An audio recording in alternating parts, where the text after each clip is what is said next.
हम जैसा होना चाहते हैं, जैसा बनना चाहते हैं, वैसा हम कैसे बन सकते हैं। और इस पूरी प्रोसेस में हमने देखा कि गीता के पहले अध्याय में दो तरह की शक्तियां हैं जिनके भीतर ये संघर्ष चलता है। एक हमारे भीतर की पॉजिटिव और दूसरी हमारे भीतर की जो नेगेटिव पावर्स हैं, उनके बीच ये युद्ध चलता है। तो इस युद्ध में हमने बहुत से डायमेंशंस के बारे में चर्चा की। कल हमने पांडव पक्ष के जो योद्धा हैं उनके बारे में हमने कल बात की थी, और हमने ये भी बात की थी कि कौरवों की तरफ से जो है वो कौन कौन से योद्धा थे, उनके बारे में भी हमने कल बात की थी। और फिर हमने कहा था कि इस पूरी जो प्रोसेस है सेल्फ एनहांसमेंट का, उस पूरी प्रोसेस में कौन कौन सी चीजें हैं। तो कल हमने जो डिस्कशन किया था उसमें 66 पॉजिटिव क्वालिटीज फॉलोड बाय जो पांडवों के पक्ष से जो 14 वॉरियर्स हैं, योद्धा जो हैं, तो जो 14 पॉजिटिव क्वालिटीज हमारे भीतर हैं, जो जो साधना के डायमेंशंस हैं, उनके बारे में कल हमारी बात हुई थी। तो आज थोड़ा सा उस बातचीत को हम आगे बढ़ाते हैं। और कल हमने इस नोट पे बात खत्म की थी कि जो ये 6 क्वालिटीज हैं वो हमें धीरे धीरे भीतर की ग्रोथ में आगे बढ़ने के लिए काम करती हैं। और हमने योग सूत्र के साथ इसको जोड़ के कल देखा था, और हमने कहा था कि देयर आर 8 स्टेजेस, 8 पायदान हैं। तो एक एक करके जब हम इनर ग्रोथ की तरफ जाना चाहते हैं तो स्टेप बाय स्टेप हमने आगे बढ़ना पड़ता है। और इस 8 पायदानों में से जो सबसे पहला स्टेप है, वहां से हम आज बातचीत को आगे शुरू करेंगे। तो सबसे पहले आता है यम। 8 जो ये स्टेप्स हैं, यम, नियम, आसन, उसके बाद प्राणायाम, प्रत्याहार, धारणा, ध्यान और समाधि। तो ये जो 8 स्टेप्स हैं, इनके बारे में आज हम थोड़ी सी बात करेंगे। मैं अपना स्क्रीन आपके साथ शेयर करता हूं। I hope you all can see this now. तो यम, नियम, आसन, प्राणायाम, प्रत्याहार, धारणा, ध्यान और समाधि, दीज आर दी 8 स्टेप्स। और इनमें से हमने कहा था कि आज के सत्र में हम यम के बारे में बात करेंगे। तो these are the 5 prerequisites. जब हम ध्यान में आगे बढ़ना चाहते हैं या हम एक विद्यार्थी के रूप में अपने आप को जीवन में आगे लेके जाना चाहते हैं, ये 5 चीजें सबसे पहले हैं where we need to work. सबसे पहली जो चीज है, that is called ahimsa. Now you can explain ahimsa in so many different ways, but ahimsa is not to hurt, right? The simplest explanation which I feel is, मैं अहिंसा को देखता हूं कि हम सबसे पहले क्या किसी प्रकार की हिंसा अपने खिलाफ करते हैं क्या। खासतौर से बच्चों से कहना चाहता हूं कि क्या अपने जीवन में आप कुछ भी ऐसा करते हैं जिससे आप ही को नुकसान होता है, जाने अनजाने में। मुझे लगता है कि जब आप एक दिन आलस करते हैं कि आज मैं एक्सरसाइज नहीं करूंगा, तो अपने शरीर के प्रति ये एक तरह की हिंसा है। जब आप ओवर ईटिंग करते हैं, ये एक तरह की हिंसा है। जब आप बहुत ज्यादा टीवी देख रहे हैं, तो ये एक तरह की हिंसा है।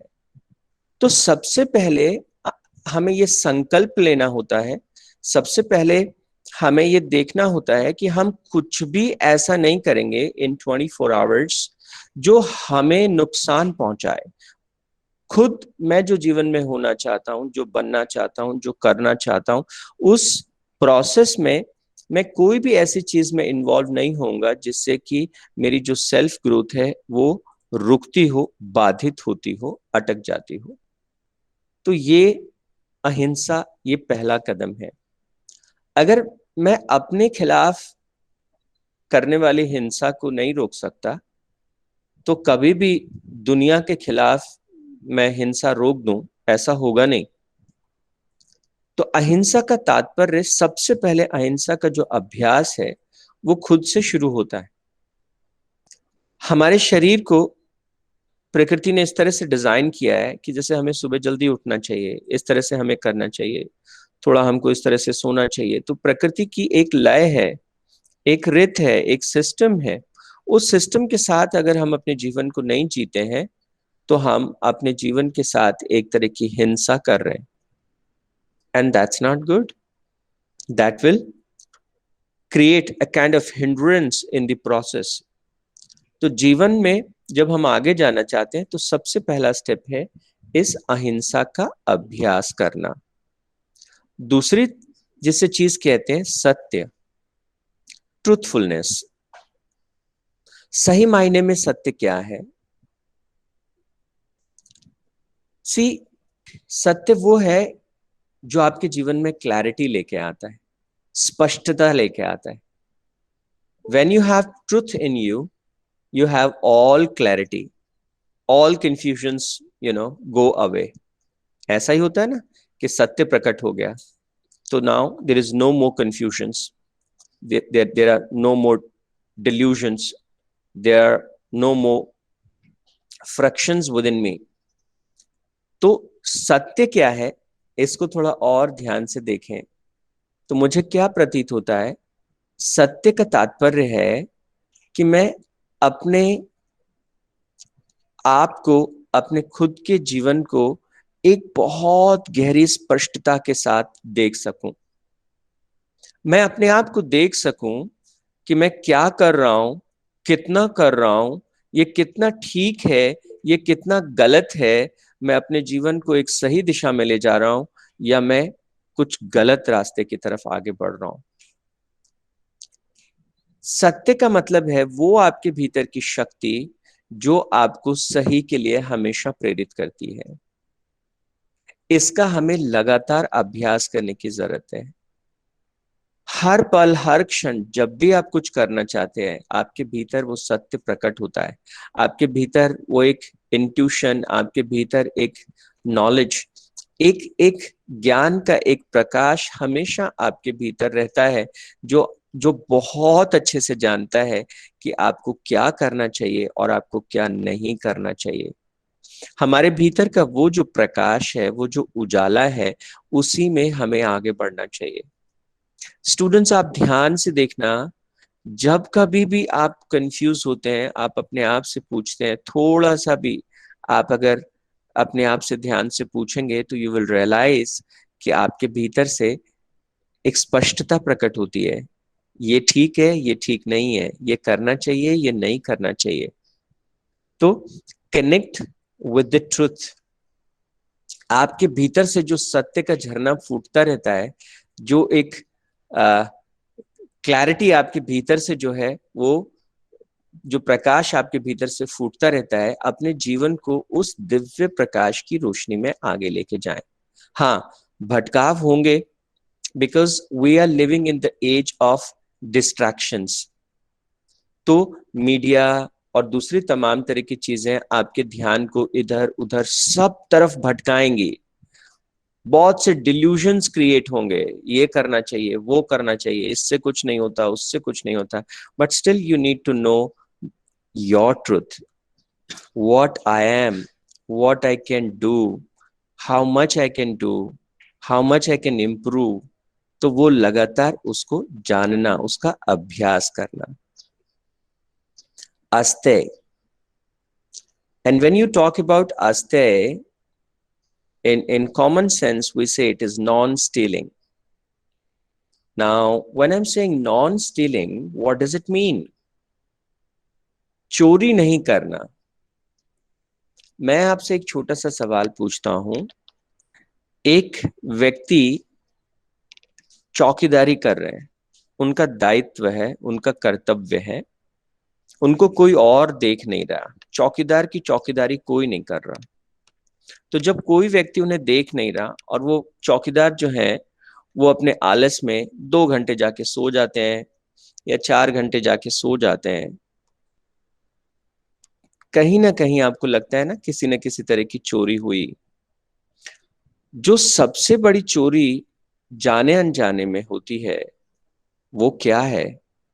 वो चोरी है कि हम सबका हमारे जीवन के प्रति एक कर्तव्य है। हम सबको जीवन को कैसे जीना है। आपने अपने लिए एक लक्ष्य चुना, आपने कहा मुझे ये करना है अपने जीवन में, this is what I want to be. और मैं जैसे एक एक बच्ची है सुदुप्ति, और उन्होंने कहा, मेरे से बात हुई कि sir I want to be civil servant, मुझे जो है वो सिविल सर्विसेज को ज्वाइन करना है। तो एक छोटा सा आपने लक्ष्य अपने जीवन के लिए बनाया। Now the moment you decide that this is the role I am setting for myself, अगर आप कुछ भी ऐसा काम करते हैं जो उस लक्ष्य से आपको दूर लेके जाता है, वो एक तरह की चोरी है। वो तो आपको उससे बचना चाहिए। तो अस्तय के बारे में जब हम बात कर रहे हैं, तो अगर आप 4 घंटे आपने अपने पढ़ाई करने का समय निर्धारित किया है या 6 घंटे निर्धारित किया है, और 6 घंटे की जगह आप 2 घंटे पढ़ के ही खड़े हो जाते हैं, ये 4 घंटे की एक तरह से चोरी है। आपको समझना चाहिए कि इस जीवन को बनाने के लिए आपने तय किया था कि मैं 15 मिनट या 20 मिनट बैठ के मेडिटेशन करूंगा, और हम 10 मिनट में वाइंड अप किया। कुछ भी, बहुत सी चीजें जो हमें करना है, जिस चीज पे हमें ध्यान देना है, जो हमारा लक्ष्य है, अगर हम उससे मन चुराते हैं, इसीलिए देखो हमारे बड़ों ने, हमारे पुरखों ने कहा मन चुराना। अब अगर हम मन चुराने को ठीक ठीक तरीके से, तो क्या सामान चुराने जैसा मन चुराना होता है क्या? नहीं। You are not putting your right attention there, you are not putting your energy there, you are not putting your efforts there, तो उसे भी हम चुराना कहते हैं। तो अस्ते का जो सही तात्पर्य है वो है कि जो आपने अपने लिए सोचा है, जो आप होना चाहते हैं, जो करना चाहते हैं, उससे जी चुराना अस्ते कहलाता है।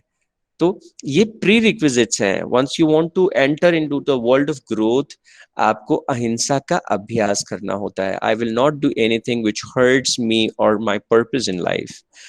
I will move forward always under the truth. जो मेरे भीतर जो सत्य की जो शक्ति है, हमेशा मैं उसके मार्गदर्शन में आगे बढ़ूंगा, मैं अस्थिर से बचूंगा। और फिर देखिए ब्रह्मचर्य, एंड व्हाट दिस ब्रह्मचर्य इज ऑल अबाउट। वी से सेलिबेसी और द सेल्फ रेस्टेंट, और हम इसको कहते हैं ब्रह्म के समान चर्या। एंड अगर आप देखें ब्रह्म की भी रूट में जाएं तो दिस मीन्स टू क्रिएट।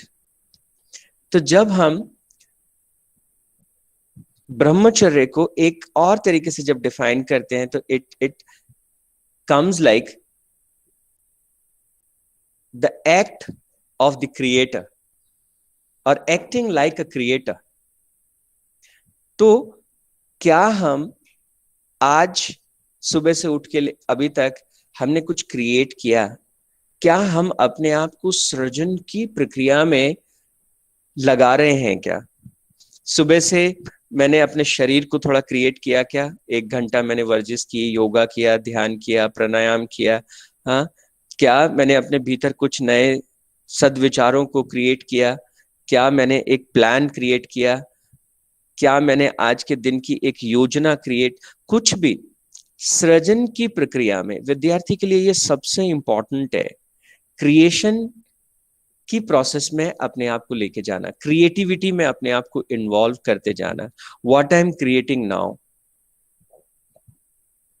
सो ब्रह्मचर्य का सही अभ्यास लगातार सृजन की प्रक्रिया में अपनी शक्ति को लगा देना, सृजन की प्रोसेस में अपने आप को डुबा देना, उसमें अपने आप को खो जाना। और सबसे महत्वपूर्ण सृजन इस उम्र में आपके लिए क्या है? वैसे तो हर उम्र में सबके लिए सबसे इंपॉर्टेंट जो क्रिएशन की प्रोसेस है वो है क्रिएशन ऑफ सेल्फ, खुद का निर्माण करना, खुद को बनाना। तो जब आप खुद को बनाते हैं तो जो आप करियर में पाना चाहते हैं, जो आप होना चाहते हैं, वो तो हो ही जाता है। तो सृजन की प्रक्रिया में जो है अपने आप को लगाना, चाहे वो ज्ञान का सृजन है, चाहे वो ध्यान का सृजन है, हाँ? अपने आप को परिष्कृत करने की प्रक्रिया में, सो क्रिएटिविटी में जाना, क्रिएशन की प्रोसेस में जाना। और हमारे पास हमेशा दो ऑप्शन है लाइफ में। आप अपने आप को ऑब्जर्व करके देखना, every time you have two choices in front of you. Even in every hour, you are taking one of the choice. Either you can create or you can consume. When you create something, you feel better. When you consume something, what do you mean by what do I mean by consume? Consumption is you are just sitting idle and just pouring some kind of information in your mind. You're watching TV for 2-3 hours, or maybe you are just into kind of a sense gratification. So बस बैठ के बातें कर रहे हैं, बातें कर रहे हैं, बातें कर रहे हैं, तो हम किस चीज को कंज्यूम कर रहे हैं? तो अगर हम अनावश्यक बातें कर रहे हैं 2-3 घंटे बैठ के, तो हम अपने टाइम को कंज्यूम कर रहे हैं, अपनी एनर्जी को कंज्यूम कर रहे हैं, लाइफ को कंज्यूम कर रहे हैं इन अ वे। तो या तो हम कंज्यूम करते हैं और या फिर हम क्रिएट करते हैं। तो इसलिए मैं आपसे कहना चाहता हूँ, ये चौथा अभ्यास है जो हमें लगातार अपने ध्यान को इधर रखना चाहिए। और पांचवा, aparigraha. Now what this aparigraha does mean, जैसे हम कहते हैं नॉन पॉजिटिवनेस या नॉन अक्यूमुलेशन। जो चीज की हमको जरूरत नहीं है उस चीज को इकट्ठा नहीं करना। अब मैं आपसे एक छोटी सी बात पूछता हूं। आपके मित्र ने कुछ गलत किया, आपको उस पर गुस्सा है और आप उस गुस्से को अभी भी लिए बैठे हैं। ये घटना 6 महीने पुरानी है। क्या उस द्वेष को, उस गुस्से को आपको अपने भीतर इकट्ठा करने की जरूरत है? कुछ ऐसी आदतें जो आप जानते हैं, आप समझते हैं कि वो मुझे बाधा पैदा करती हैं, आगे बढ़ने से रोकती हैं, क्या उनको अपने भीतर इकट्ठा करने की जरूरत है? अपरिग्रह मतलब अनावश्यक चीजों को अपने भीतर संग्रहित करना। चाहे वो कोई विचार है, चाहे वो कोई आदत है, चाहे वो कोई फीलिंग्स है, चाहे वो किसी भी तरह की चीज है विच इज नॉट रिक्वायर्ड। तो चाहे वो द्वेष है, चाहे वो घृणा का भाव है, चाहे वो किसी तरह का एक कल्प, किसी भी तरह की, चाहे वो किसी भी तरह की कल्पनाएं हैं, कुछ भी चीजें, those are not necessary for you और what you are doing in life for that. अगर वो उसके लिए आवश्यक नहीं है, बहुत जरूरी नहीं है, तो उन चीजों को जीवन में इकट्ठा नहीं करना चाहिए। वो एक बोझ बन जाता है। इवन बहुत सी हमारी मेमोरीज ऐसी होती हैं, और आपने कभी नोटिस किया हो तो हमारा दिमाग उन तमाम तरह की व्यर्थ की मेमोरीज को हटा देता है। इवन जब आप पढ़ाई करते हो और अगर आपका पढ़ाई करने का तरीका साइंटिफिक नहीं है, जिसे हम क्वांटम लर्निंग मेथड कहते हैं, तो एक अगर बहुत तरीके से आपने अपने ब्रेन को नहीं समझाया कि what is important, what is relevant, what is I need, तो आपका दिमाग भले ही आप कितना पढ़ें उसको मिटा देता है। वो एक प्रकृति की एक प्रोसेस है कि जो आवश्यक नहीं है वो उसे हटा देता है। तो मैं आपसे भी रिक्वेस्ट करूंगा कि आप जो भी ऐसे भाव, जो भी ऐसे चीजें हैं, उसको हटा दीजिए। कई बार तो क्या होता है, हम अपने आप से गुस्सा होते हैं। बचपन से लेके अब तक बहुत सी गलतियां हमसे होती हैं और हम उन सारी गलतियों के बोझ को अपने जहन पे, अपनी आत्मा पे रखते हैं कि मैंने तब ये गलत किया था, तब मैंने वो किया था। तो बहुत सी चीजों को हम अपने अपने ऊपर रखते हैं। सही मायने में क्या हमको जीवन में आगे बढ़ने के लिए उस बोझ को ढोने की जरूरत है? गलती हो गई, उससे हमने सीख लिया, आगे बढ़ते हैं। तो तमाम तरह की चीजें जो आपको आगे बढ़ने में सहायक नहीं है, उनको इकट्ठा नहीं करें, उनको ड्रॉप करें, वहीं छोड़ दें और आगे बढ़ जाएं। कई बार मैं देखता हूं, आपने कुछ गलती की, आपकी मम्मी ने आपको जोर से डांटा, बच्चों के साथ तो बहुत होता है, और अगर आप अच्छे बच्चे हैं तो आप क्या करेंगे, आप उस डांट से तुरंत सीखेंगे, अच्छा मैंने ये गलती की, अब मैं इसको ठीक करूंगा, और आप मम्मी से सॉरी बोलेंगे, मैं आगे से नहीं करूंगा। It's a simple thing, right? The other way of reacting to the same situation is, mummy ने मुझे डांटा, अब पूरे दिन आप वही बात दिमाग में, मम्मी मुझे प्यार नहीं करती, डांटती रहती है पूरे दिन, पता नहीं क्यों है, मैं तो सब ठीक करता हूँ। अब अगले 4 घंटे वही चीज आपके दिमाग में चल रही है। दैट इज परिग्रह। वो है इकट्ठा करना, पर हमें अभ्यास करना है अपिग्रह। किसी भी तरह का बेकार की चीजों को हमें इकट्ठा नहीं करना है। तो ये थे 5 यम जो हमने कल आज डिस्कशन के लिए सोचा था, और कल हम बात करेंगे 5 नियमों के बारे में। तो अगर आपको बहुत अच्छा स्टूडेंट होना है, these things will make your life far more better. Please do practice. Thank you so much. I'm grateful for your time. Thank you, sir. Thank you, Madhuji. Morning, sir. Thank you, Beta. Thank you. Thank you.